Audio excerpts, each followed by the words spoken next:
Good morning and good afternoon, everyone. Thank you so much for joining us for our Buddhability community talk on mental and spiritual health. I know some people are trickling in, but we are going to get started. I am Jihi, host of the Buddhability podcast, and I will be hosting today's talk. And I'm actually joined by four amazing people from our Buddhist community who you'll hear from in great detail in a bit, but just by way of very quick introductions, we are joined by Mindy Milam, who practices in New Orleans and is also a licensed clinical social worker.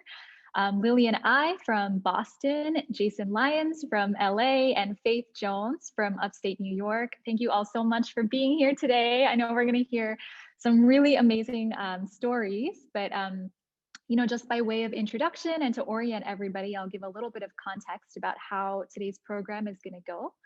So, of course, we are talking about mental and spiritual health from a Buddhist perspective. And I think many people might be joining today because they are coming off of our 7-day refresh on Buddhability. So if you have been participating and receiving emails this whole week about how to refresh your mental and spiritual well-being, I hope you've enjoyed it. We still have a couple of days left. And yes, if you don't know about it, you can subscribe. I'll share more a little bit later about that. But if you're new to Buddhability, welcome to everybody. This is actually our second Buddhability community talk this year, and we're going to do more on different topics, definitely.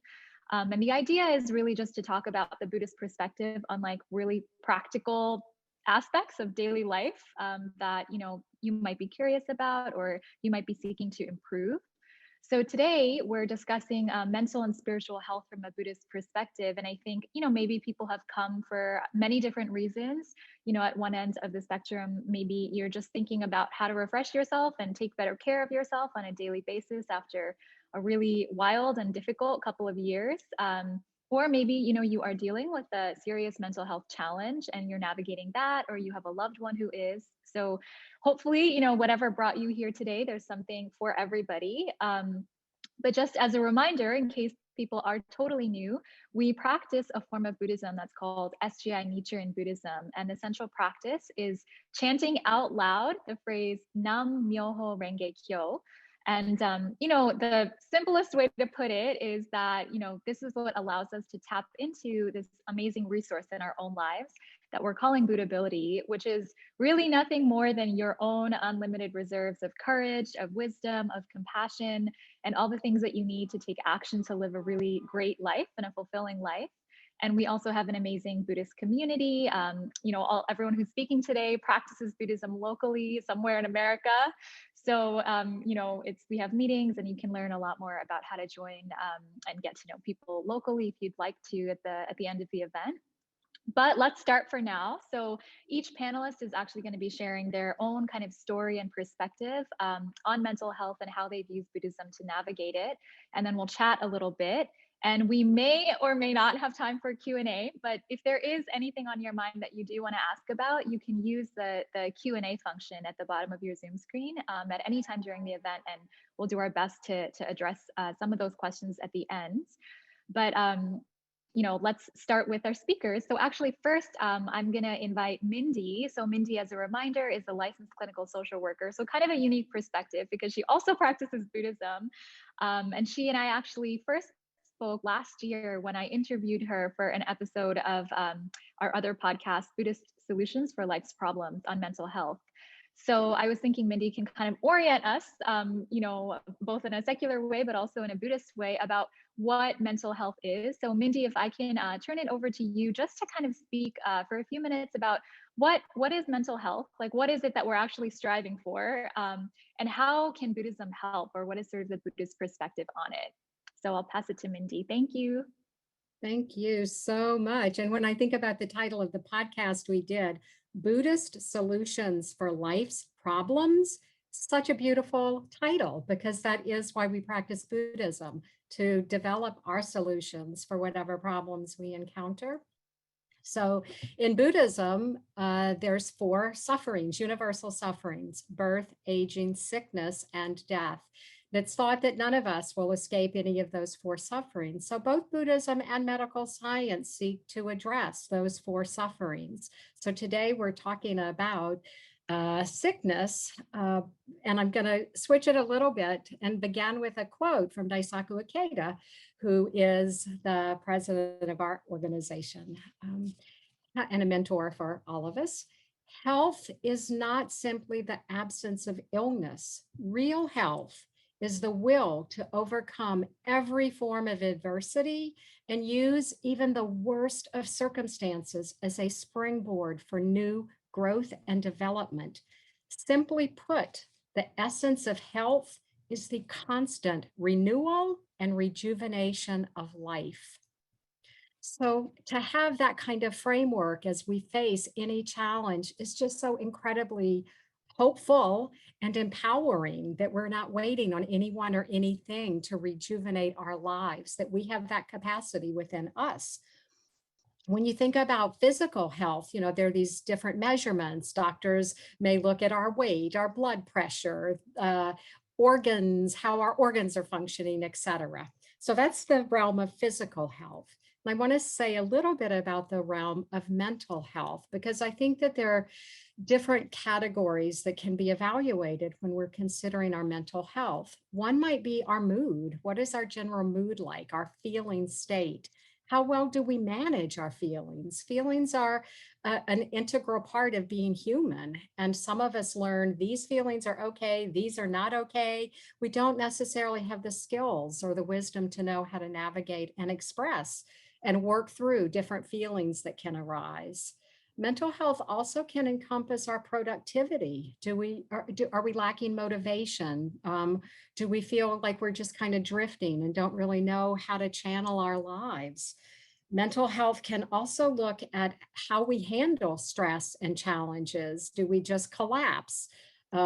Especially if we're going through any traumatic events, and there's so many levels. We could talk about trauma for a really long time, but they're coming off of COVID, when the whole world has been and is still facing a pandemic, is traumatic and it's isolating, which is another aspect of mental health. How are we socially connected to people? How do we relate to people? Do we relate to people?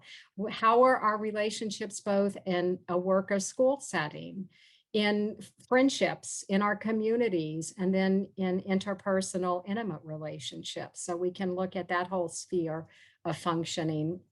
And certainly another key component to mental health is self-esteem. How do we feel about ourselves?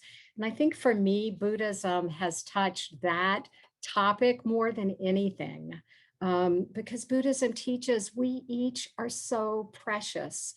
Our lives, each of us, everybody on this panel, everybody in the audience, each life is so precious and worthy of respect.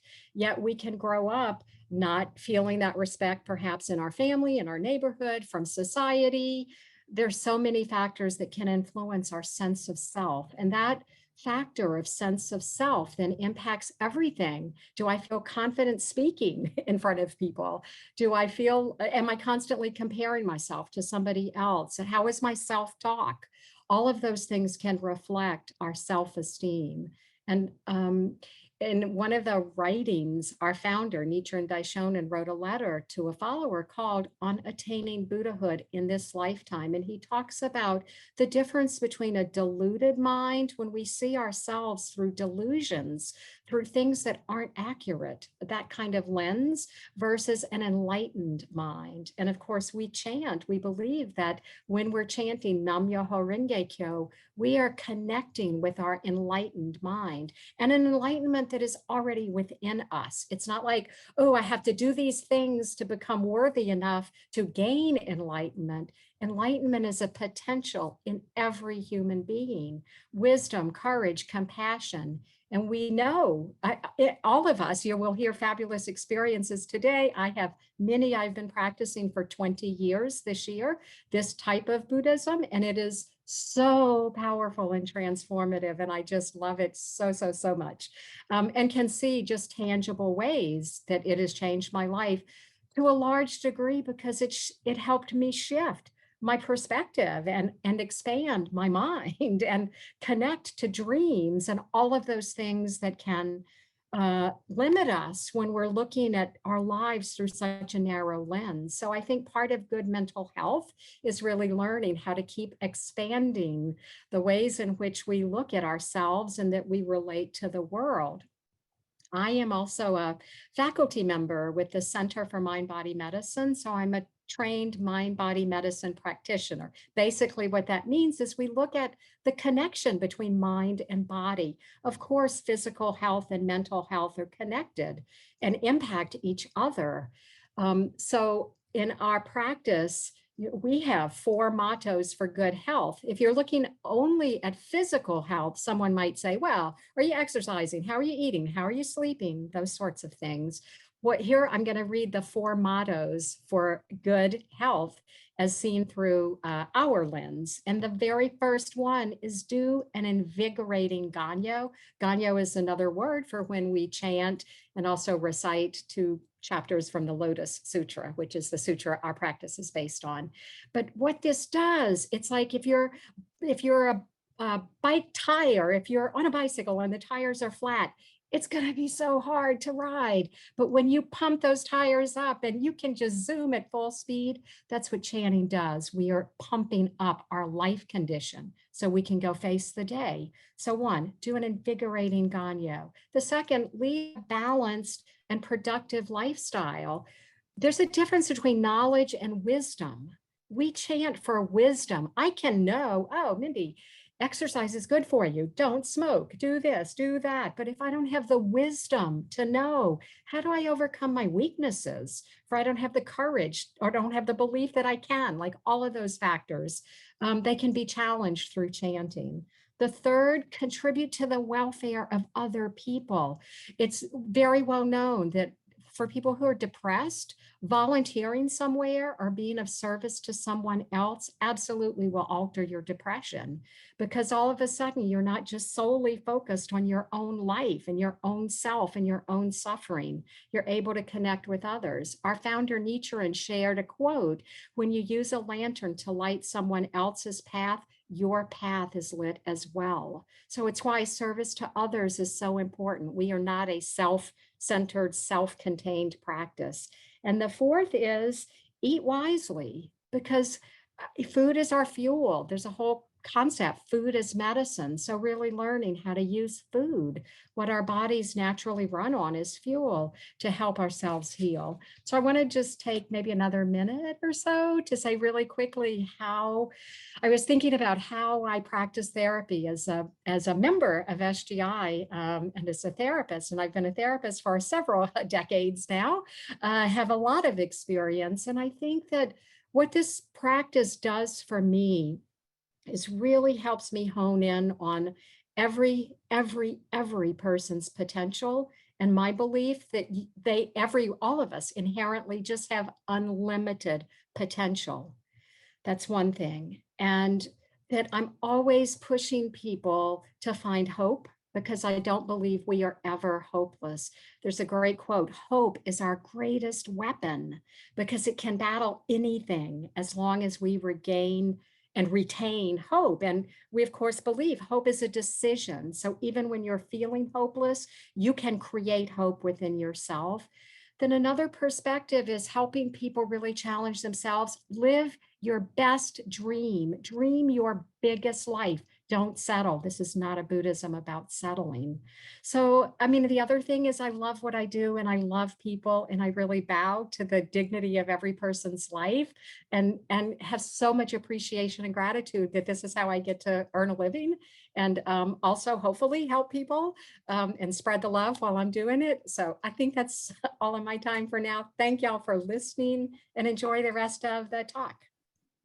Thank you so much, Mindy. I love the sort of vision that you set up for the life that we can live and all the components, of it.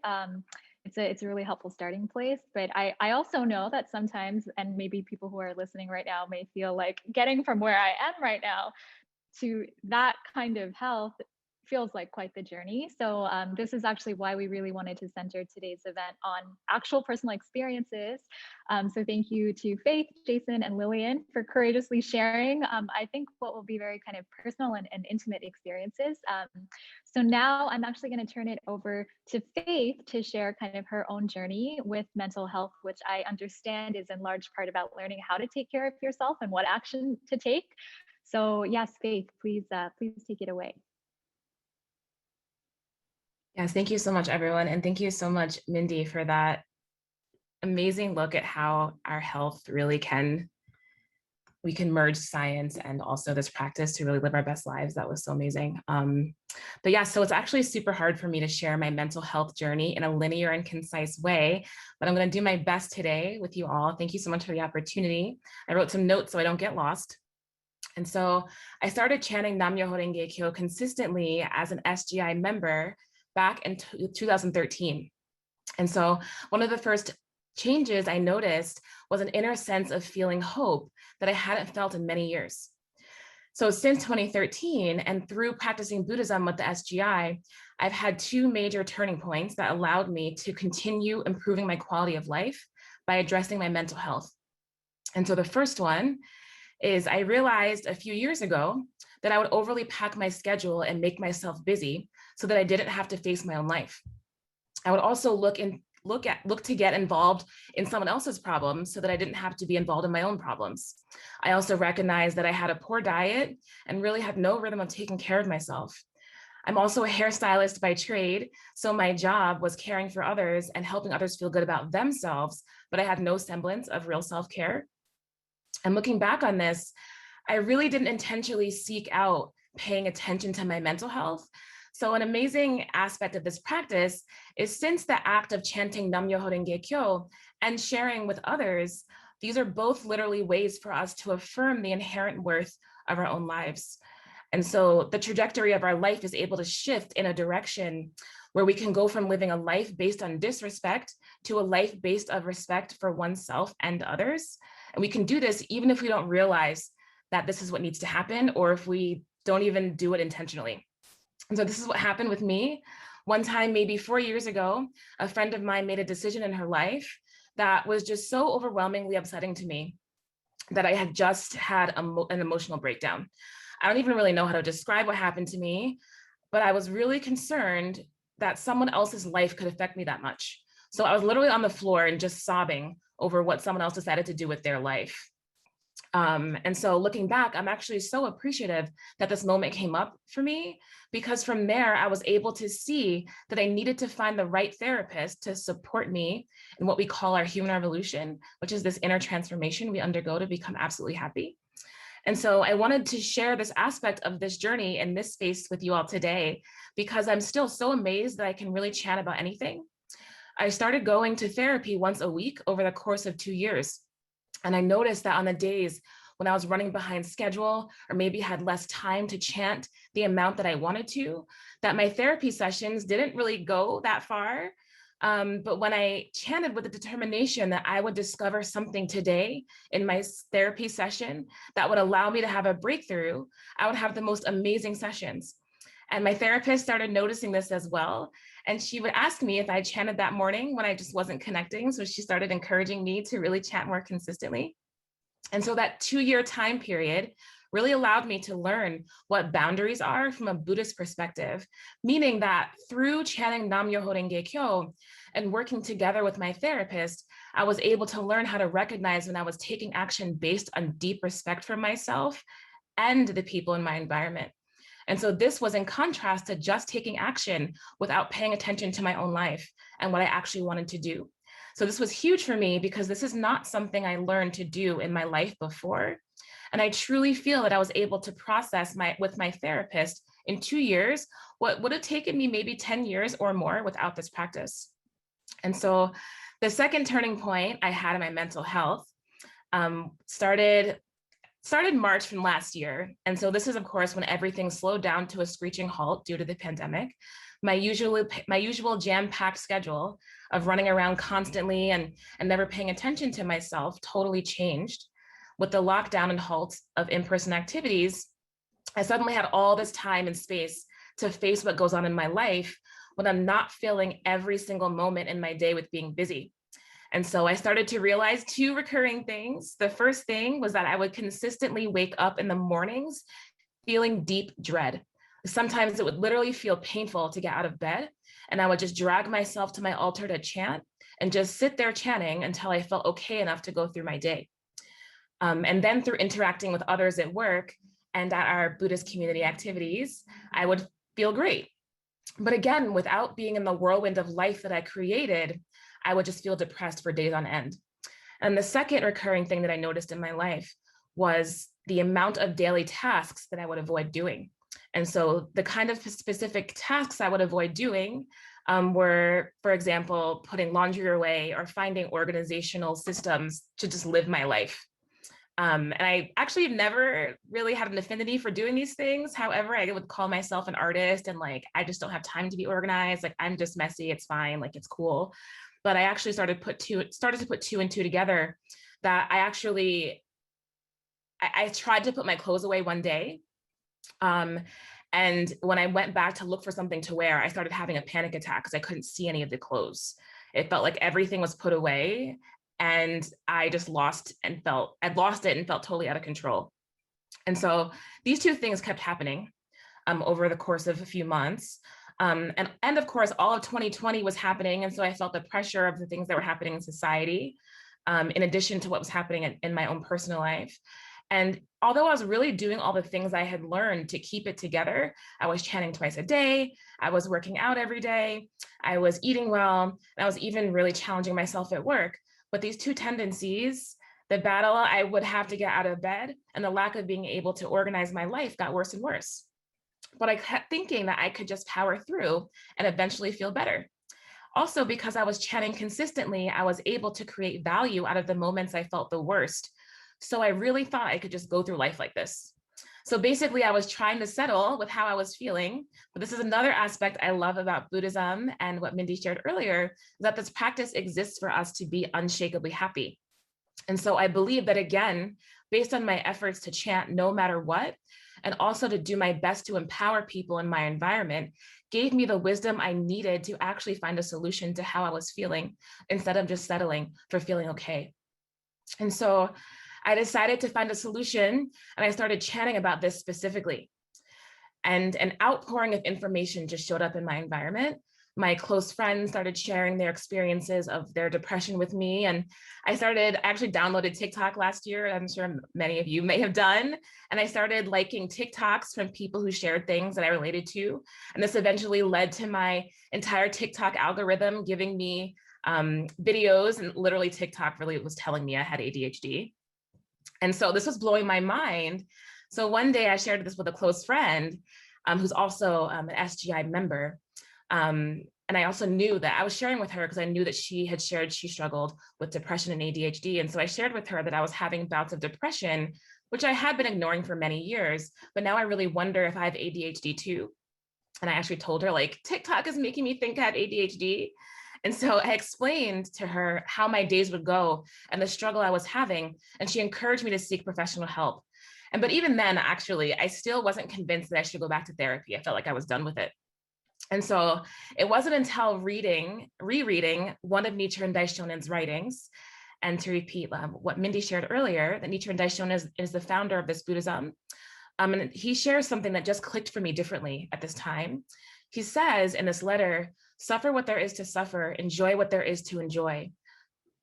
Regard both suffering and joy as facts of life, and continue chanting Nam-myoho Renge Kyo no matter what happens. So this is such a popular quote in SGI Buddhism, and I had read it so many times, but this time I really took this as, if I could find a tool or a system that could lessen the effects of whatever was going on with me, it was actually my mission to find it. And so again, Buddhism teaches that our mission in life is to become happy. And so I realized through this quote that I was settling for the way I felt. This is unacceptable. And I just should no longer accept this is just how it was going to be. And so shortly after I was able to reframe my perspective, I was able to find a new therapist and a psychiatric nurse practitioner for the first time ever. And this therapist helped me begin to find ways to organize my living space after what felt like hours of questions and dialogue. And after what felt like hours and questions of dialogue, the nurse practitioner gave me a diagnosis of depression and ADHD. And so I realized through this diagnosis that I had been so afraid of being labeled with a mental illness that I just learned to ignore the way I was feeling or try to overcompensate for it. And honestly, as a queer Black woman in America, I was tired of always being othered. And there is just so much stigma in society regarding mental illness. But now with a diagnosis, I felt such a relief, and I started taking medication to help alleviate my symptoms of depression and ADHD. And so I started taking this medication 2 months ago, and I'm honestly floored at how much easier daily life has become. And I, of course, still have my lows, but I no longer feel like I'm dragging myself around. And the executive dysfunction that comes with ADHD, I got a name to it. It's not just being disorganized, it's called executive dysfunction. Things like this that make me lack organizational skills like everyone else, and also tend to make me procrastinate. These things no longer seem insurmountable. And so what's most amazing to me actually about this entire journey is if you told me I would be taking antidepressants 5 years ago, or even a year ago, I would have been like, what? No way, I don't need anything like that, I'm good. But by determining to find a solution based on respect for my life through chanting, I was able to find something that works for me and embrace my diagnoses, not as a label or a hindrance, but as something that is a part of me that allows me to connect with even more people who struggle similarly to me. And so I'm now filled with so much appreciation, and I'm feeling ready to take on the next thing I'm faced with. And so I'm even more confident that my Buddhist practice allows me to change my suffering into joy. And this is also what Buddhists call changing karma into mission. And so if there's anyone out there today who can relate to what I shared, to not knowing how to address their own mental health challenges, I really encourage you to try chanting Nam Myoho Renge Kyo about it. Finding a solution to this felt so daunting at first. I didn't know where to start, but this practice allowed me to take one step after the other, and really continuing to chant to bring courage out of and wisdom out of my life. Solutions have presented themselves to me. And so thank you so much for your long attention. That's my story. I'll pass it back to Jihi. Thank you so much, Faith. That is so encouraging. And yes, I think many people, I'm scanning the questions that we've been getting, and so many little bits of what you shared were kind of already addressed in that, though we'll try to address them later. Yeah, chanting is absolutely just an amazing way to identify what action you need to take, and then summon the courage to take that action, even if it does mean seeking professional help in many situations. So with that, I will now pass it to Jason to share his own story. I understand, yeah, it's quite a story, Jason. So thank you so much for being here and for sharing, with us. Thank you so much, Jihi, and everyone, for joining. I'm so honored just to be a part of such an incredible group of people. And my experience is really kind of a family experience with mental health. Mental health challenges are so prevalent throughout my family. It actually devastated an entire side of my family. Some of my relatives spent their entire lives in mental health institutions, and just really battling with themselves, unable to build a life. And this actually also happened to my my wonderful father in his 20s. After my parents had already married, he developed severe bipolar disorder, and unfortunately, it just really took over his life. And he became very aggressive and violent, and actually started to attack my mother and me and my to And it became so bad that before I was like 10 years old, he had made several attempts on my life. And to be honest, like, we had tried many interventions, many things, but it just didn't seem to be breaking through. And I really, combined with many other things, just living in a very, poor community and struggling with violence and, in every aspect of my life, I had given up hope as a little kid. I actually remember, just coming home some days and thinking, maybe today's the day I'm going to die, And despite this hope, though, this lack of hope, my mother, who, she was so amazing, like trying to deal with this situation, and also working 12, 16 hours a day to support my family, she had this incredible hope and conviction. And like, she would say things like, we are going to change this, like somehow, don't worry, I promise you. And I was thinking like, how does she have any hope? You know, I was like a little kid. So it took me some time to kind of figure it out. But I realized it was because she was engaged in this Buddhist practice of chanting Nam-myoho Renge Kyo, doing these activities, you know, participating in this community. So actually, I decided that I wanted to try it myself. And I had many experiences, but one, you know, very vivid experience. I was like 8 or 9 years old, and you know, I was often home alone with my father because my mom was working. And he actually kind of had an episode, and he just flipped out at me and put me on the floor. He was just screaming, you know. And usually I would fight him or do something to try to get away. But this time I just looked at him, and it just came out of me. I said, Nam-myoho Renge Kyo, you know. And my dad like kind of looked shocked, and you know, he let me go, and he was kind of yelling and just punching the wall. And I kept chanting, you know, these words. And anyway, he got quieter and quieter, and then he sat down behind me and started chanting with me. And I still remember that so vividly. You know, I didn't need an intellectual explanation of Buddhism at that point. I knew there is something very powerful about this, you know, that had never happened to me before, you know. And so needless to say, my dad actually decided to leave our family when I was about 10. And it was good for us at the time. But, you know, as a result of this severe physical, mental, and emotional abuse, as a teenager, I developed PTSD. You know, I would wake up in the middle of the night screaming, and, you know, have many problems with that, then depression and anxiety, and then many compulsive behaviors, including an eating disorder. And it got so bad that I couldn't go to school. I had to be homeschooled, and just experienced all this, you know, kind of negativity to the point I couldn't have friends. And, you know, I wasn't able to even speak to most people, and just battled through, you know, so many years of this. And I wasn't able to function. But I was so fortunate, you know, just loosely being connected to this Buddhist community. You know, even though many people had given up on me, even some people told me not to expect to be able to do much with my life, these people in this Buddhist community just kept showing up, you know, to encourage me.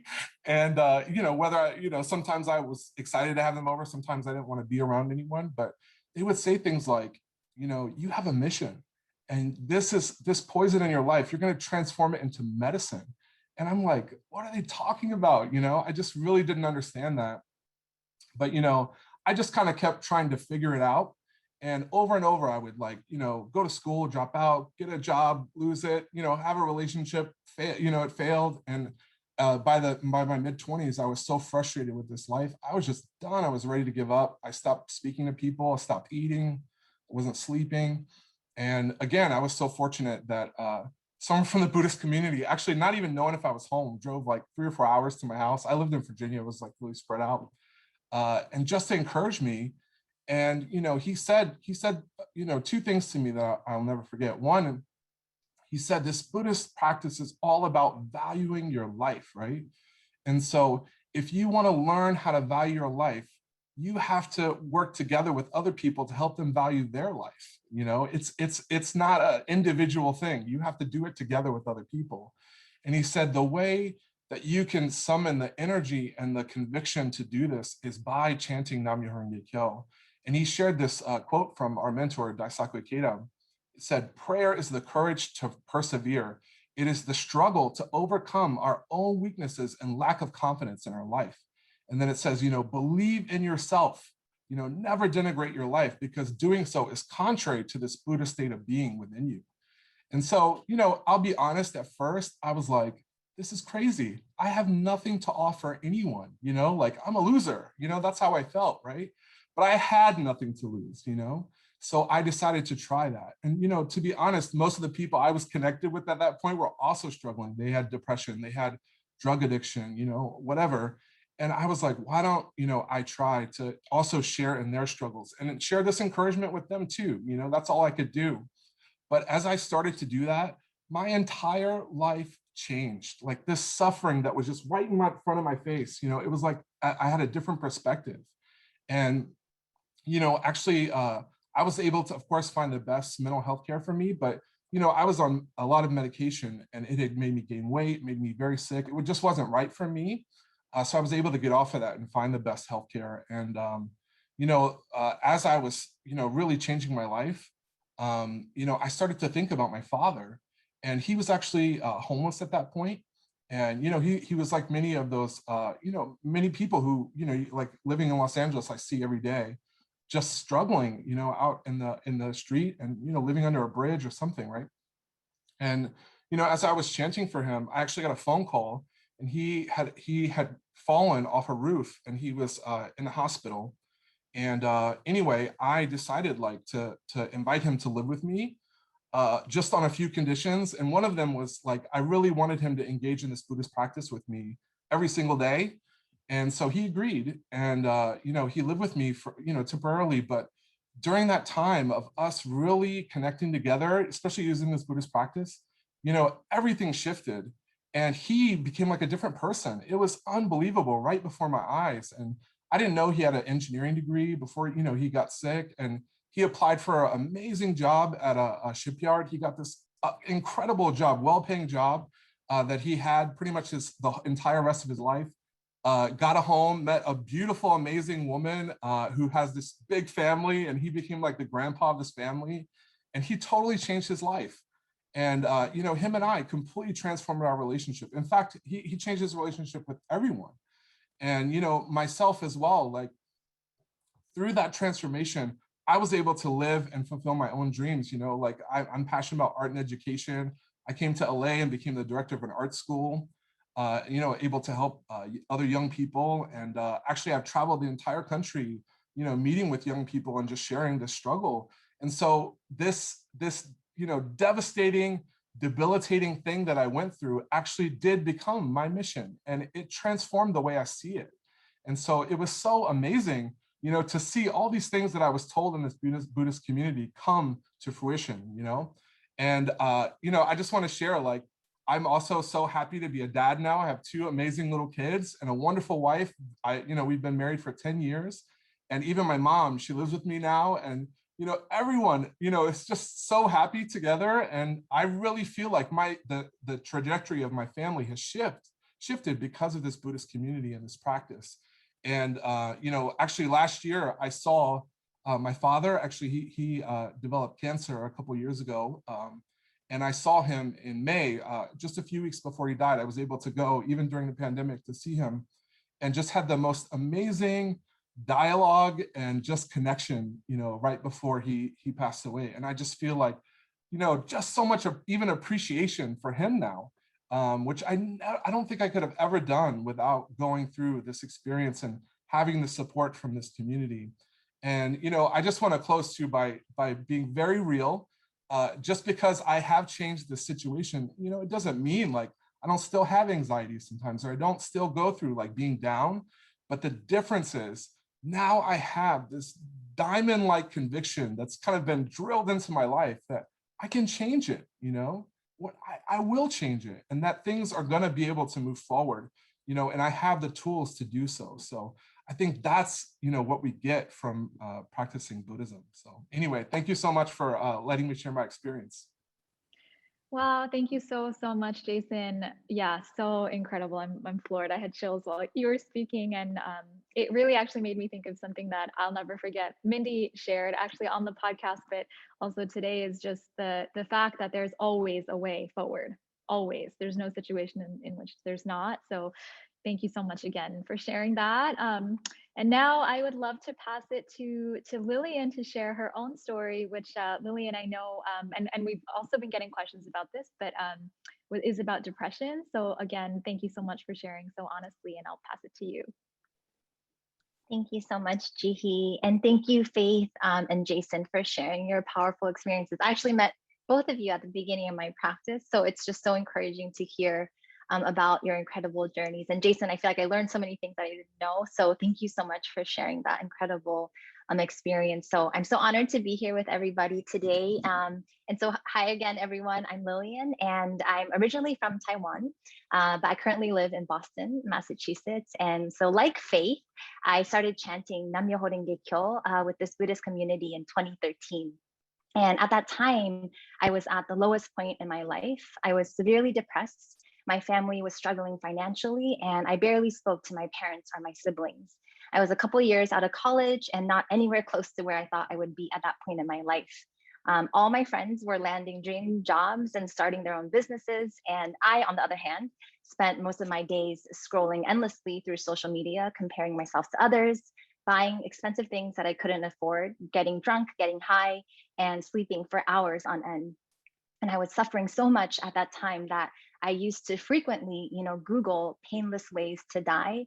And when I would close my eyes at night, I would pray that I wouldn't wake up the next morning. And so most days getting out of bed was my biggest challenge. And I often called out sick to work. So that was my life when I started my Buddhist practice. And I still remember the first time I sincerely chanted the words Nam Myoho Renge Kyo. I felt like something that had died inside of me woke up. And in the beginning, all I chanted for was, I just want to feel any ounce of happiness. I just want to feel happier. And, for those of you tuning in, you might know this too, but when you're depressed, you literally feel like that's all that you are and that you will feel this way forever and ever and ever. But whenever I would sit down to chant, I would feel somehow that there's so much more to my life than this feeling in this moment. And I didn't know what it was, but I just knew that there was more. And so at that time, I started reading actually the writings of Daisaku Ikeda, who many have mentioned already. And so one day I read the following quote from him, and he said, "Even if you think you're hopeless and incapable, I know you are not. I have not the slightest doubt that each of you has a mission. Though others may disparage you, please know that I respect you. I believe in you. No matter what circumstances you now face, I have absolute confidence that a wonderful future awaits you. Each time you fall down, just get back up. If you can pick yourself up, you can move forward." So I still remember when I read these words and I was just crying and thinking, why am I crying? I don't even know this person. But, honestly, I was thinking, damn, even though I feel like the smallest, crappiest person in the world, there's this person who believes in me. And this person is saying, you have a wonderful future that awaits you, so that was the time I decided that I wanted him to be my mentor in life. And so I would read this quote over and over to myself. And so the more I chanted with this in mind, the more I started to find myself rewriting my own inner narrative, from one that was filled with self-pity and self-slander to one that was filled with this belief in myself that I had the ability to somehow transform my life. I didn't know how, but somehow that I could, and become happy.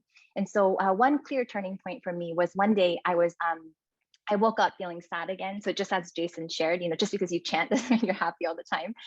So I woke up feeling sad again. And as I mentioned earlier, my habitual pattern was to call out sick to work whenever I didn't feel good. And so I was lying in bed, drafting my normal sick email to my boss.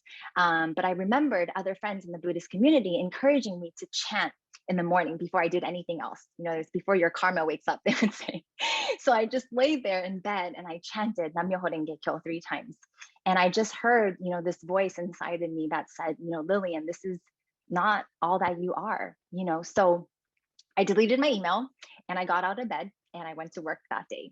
And that was the day I learned what it means to win over myself using my Buddhist practice. And so, I won't say that things were smooth sailing from that point on, because that's not what this Buddhism is about. But my life started to become, stronger and stronger. And my days were not determined anymore by how I felt in the morning. And so I would chant, and to be totally honest, sometimes even after I chanted, I would still feel like crap. But I would decide that even though this is how I feel, I'm going to do something different today for my happiness. I'm going to do something opposite of how I feel.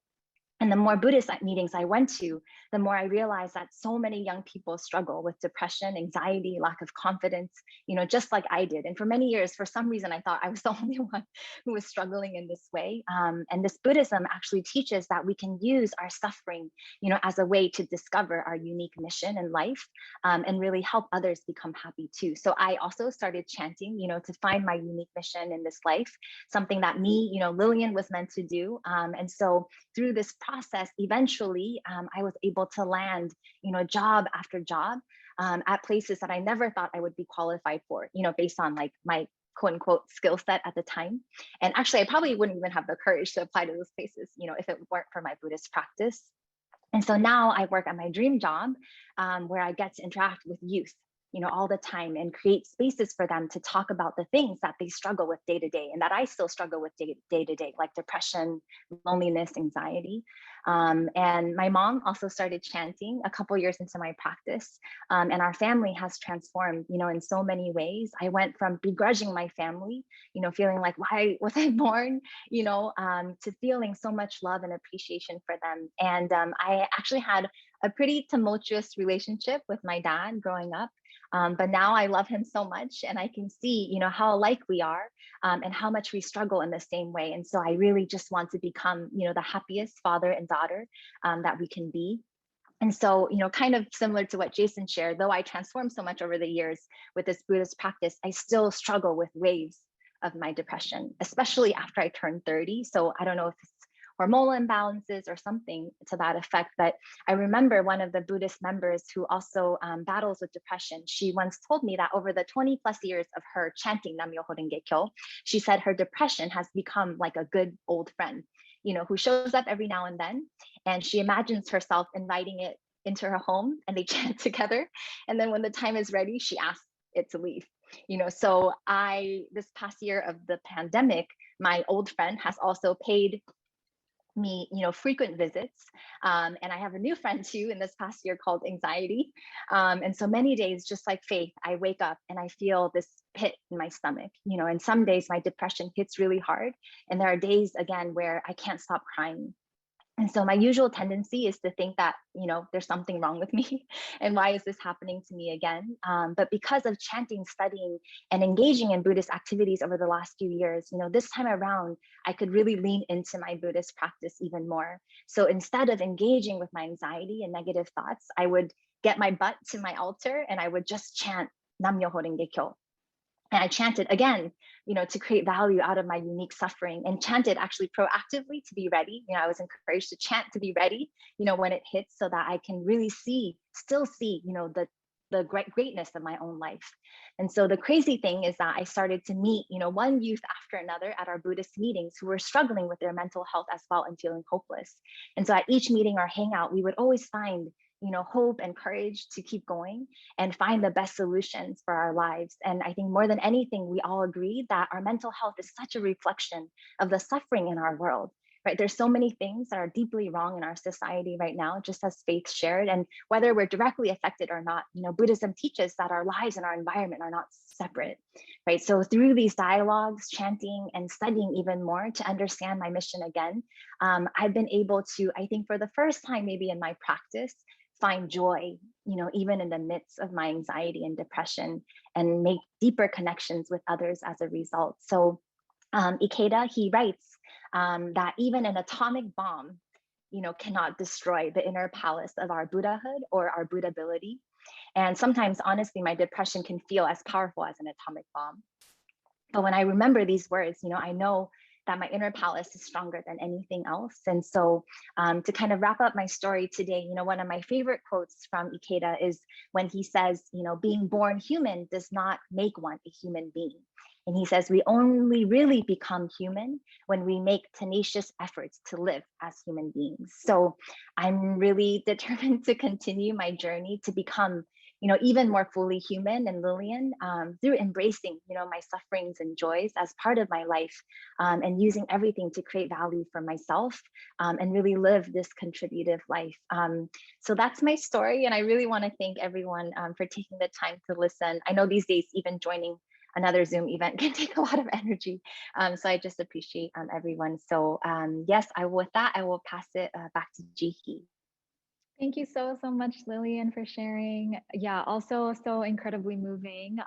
So yeah, first of all, thank you to everyone for sharing your stories and such personal things too. I know are not easy to share with so many people on, but I now wanted to just take a moment to hold a little bit of space for reactions. So maybe I can go to each person once if anything anybody shared resonated with you or you wanted to add anything. And maybe perhaps we can start with Mindy, since you shared first. Yeah, anything you'd like to add or react to? Wow, I wish we had another hour. Right now, I have so many reactions. I was taking notes. A couple of quick things. One is people are talking, I mean, y'all's experiences were incredible. Y'all are talking, I've experienced changes that happen, but sometimes these changes are inconspicuous. They're slow going. So just like, you might plant a tree and go back to look the next day, you don't see it. So for people that are experimenting with this practice, understand, think about your karma, what you're trying to challenge in your life, like an iceberg. If you've never Googled photograph of an iceberg, Google it to see. We see the tip. There can be a massive amount under the water that's not visible. So sometimes when we're chanting about something specific, we're looking for the visible change. So some of this practice is definitely persevering. And I think the other thing I'm thinking about, all of y'all have mentioned this just incredible community of fellow believers and the support that's available. If there's ever anything that you're struggling with, I think getting guidance from senior leaders can be really meaningful and helpful. And then two other really quick things. One, when you were talking about medication, Buddhism doesn't say, oh, medication is bad or anything like that. We chant for wisdom, and it makes no sense. If there's a tool that will help you, use it. A shovel instead of your hands digging up dirt. Like, use things that help you be the best and get the fastest to where you're going.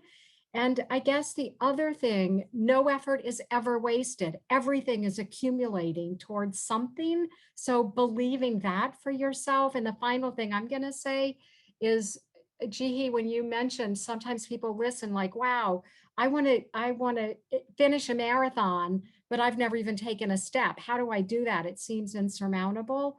Really, one step at a time. The giving up comes when you say, that's too far away, I can't. So it's don't give up. Take the step, see what happens. Rest if you need to. Take the other step. Call people that go with you. But it's the step by step by step that over time, absolutely, your life will change. Because the mystic law, which is what we practice, it's a law of the universe. It's there. Our potential is there. It's up to us to awaken to that. Thank y'all. I've loved hearing your experiences, and I really wish we had plenty more time to talk. Thank you so much, Mindy. Yes, we do, we did say it was going to be an hour-long event, so we are going to end on the hour. I do want to invite Faith, Jason, and Lillian to share, but just because I don't think we're going to get to Q&A, just to put this out there, Mindy, I appreciate you sort of already intuitively answered this, but I think we are seeing a lot of questions about how not to give up, or when you feel, like the depression or the anxiety is too heavy and you're still on the journey, or if you feel like you're failing, what can you do? So I just want to put that in the back of everyone's mind as you are sharing your reaction, because I think you've already shared so much how you did that in your own experiences. But anyway, just wanted to put that out there. And now maybe I'll pass it to Faith, if you'd like to add anything or react to anything. Yeah, thank you so much. I'm just reflecting on something the three of us really had in common, and it was the difference between not believing in our life and then accessing our Buddhahood or our Buddhability through this practice to then have some semblance of, wow, my life really is important, my life is worthy, and so I really deserve to feel better, which is so powerful. I don't think I didn't really think about the things being connected like that before, but yeah, realizing that I can become happy and I deserve it, but it really does take believing in yourself. And I think that was my biggest turning point too. And when I couldn't believe in myself, Mindy's point, when I couldn't believe in myself, I did have community members to say that I could do it when I really was going to give up. So yeah, thank you so much. Thank you so much, Faith. And yeah, Jason, did you want to share anything else? I have to say, I think these amazing women said it all, so I don't want to say too much more, but the only thing I would emphasize is, number one, we don't just chant to solve our problems, we take action. And that, I think Mindy said, it could be something so small, but we can also chant to find the best medical care, and connect with the best counselor, connect with the best medication, whatever it is we need for our life. Chanting actually helps us connect to that, And I think the other thing is, that process of valuing ourselves, again, I really feel like it doesn't happen in isolation.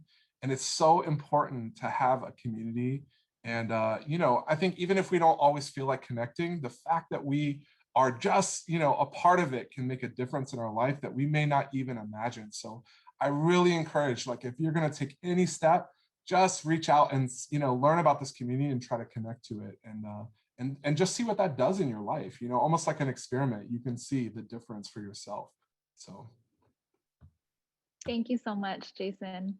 And Lillian, would you like to share? Sure. Yeah, I can add a little bit actually, because it's what I was reflecting on was what everyone already shared. So I feel like we have, this shared experience here. But, Jason, when you mentioned that other member, showing up at your house, I was just again reflecting on my own experience. I think it's so easy when you're struggling with depression or anxiety to feel like you just want to hide from the rest of the world and that nobody understands you. And it's so difficult to like pick up the phone and call somebody. But the amazing thing about this Buddhist practice is even if you don't, somebody will be there. And even, Faith and I often call her and like we realize, wow, we're going through the same thing. And we're able to really talk about it. And Jason, your experience just reminded me of, one time, two of my kind of fellow members in Faith, they had called me and they asked me, Lillian, we want you to take on this responsibility to, take care of these young women in this area. And I was really struggling at that time and they knew it, so I remember saying to them, I mean, are you guys sure? Because like how much crap I'm going through right now. And I'll do it, but I definitely don't want to be like a hindrance to other people being able to grow. And I remember one of my friends said to me, she said, Lillian, there's nothing wrong with you? She said, there's nothing that's flawed about you. She said, you're just experiencing what every young person is experiencing, so that you can help them, become happy. And so I thought, who are these, who says that first of all? But at the same time, right, it's like this Buddhism is this like profound way to look at our lives, beyond the surface level kind of understanding of who we are and what we're able to do. And so I just, again, this community, like if it wasn't for these friends in Faith who supported me over the years, it would be really, really difficult for me to just chant by myself every day and try to figure out. And also, to really just, as Jason shared, when we have to value ourselves, like sometimes we need somebody to remind us, that you're a Buddha, because sometimes even if we know it here, we don't feel it in our lives. So I really want to also encourage everybody to really reach out, to your local community and get connected. And I promise you're going to meet people who maybe you've only met for a couple months. Like, Faith and I have known each other for 6-7 years now, but I feel like I've known her for like my whole life and I can trust her with my life 100%. So that's the kind of people you'll meet, in this Buddhist community. So I just wanted to add that. But back to you, Jihi. Thank you so much, Lillian. Yes, wow, I do. I agree with Mindy. I wish we could talk for another hour because it's just so encouraging. But we will wrap up. And, once again, I want to say thank you to everyone, for sharing your stories and your perspectives. And, for everyone listening, I was just thinking like, really, what are the takeaways here? Though I feel like there's hundreds of them, but it really, I agree that Buddhism is really just about valuing yourself as a starting point, which enables you to value other people and then also take this action to support yourself because you value yourself so much. So in closing, actually, I'd love to share just one more quote, if that's okay, which I think is another kind of really important point. And if you're new to Buddhism, it is like people don't say this kind of stuff so much in society. So it takes time to become willing to really believe it about yourself. But this is actually from, during the 7-day refresh, we've been doing all kinds of articles. And one of them is called the Buddhability Guide to Facing Illness. And in it, there's a quote from Ikeda, which says, though one may be ill, this has no bearing on the inherent nobility, dignity, and beauty of one's life. Everyone, without exception, is an infinitely precious and noble treasure. So I just want to leave everyone with that thought. I hope that you can think that way about yourself. And if you can't, please come join us. If you'd like to learn more about chanting, we have so many resources on this site. So just, practically speaking, I think if you are new today and, you hadn't heard about Buddhability, you can subscribe to our newsletter if you just go to buddhability.org. And, we send out all kinds of like content, podcasts, videos, encouragement every week. And then secondly, in case you do want to connect to a local Buddhist community, we can help you do that. So just send us an email at connect@sgi-usa.org and we can facilitate that process. So with that, I will close for today. Thank you, Mindy, Faith, Jason, and Lillian once again. Thank you to everyone who joined us. I know we had well over 200 people on the webinar, which is so incredible. And this concludes today's event. So thank you so much.